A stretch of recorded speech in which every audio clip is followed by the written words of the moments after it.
মাধ্যমে আদিবাসী শব্দটা আবারও ফিরিয়ে আনার চেষ্টা লক্ষ্য করা যাচ্ছে। এ ব্যাপারে আপনার মন্তব্য জানতে চাই।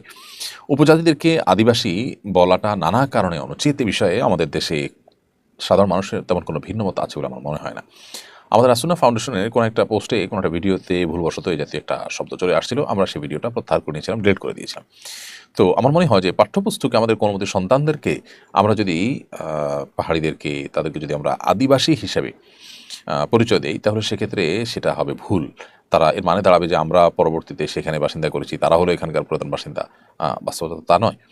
তো এই জন্য এই শব্দ নিয়ে আপত্তি ওঠাটা অযৌক্তিক নয়। সবচেয়ে বড় কথা হলো, এমন কিছু লোক আমাদের পাঠ্যপুস্তকের উপরে সওয়ার হয়েছে, যারা আসলে বিগত রেজিমে, এমনকি তার আগেও বিভিন্ন সময় সংশ্লিষ্ট বিষয়ে সত্যিকারের পণ্ডিত না হয়েও তারা সেখানে ইন্টারফেয়ার করেছে, তাদের বিভিন্ন এজেন্ডা বাস্তবায়নের চেষ্টা করেছে, বিদেশিদের এজেন্টের ভূমিকা তারা অবতীর্ণ হয়েছে, তারা এখনও পর্যন্ত আছে।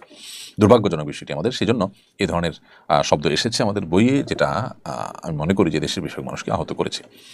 আমি আশা করব যে এটা সংশোধনের উদ্যোগ সরকার নেবে।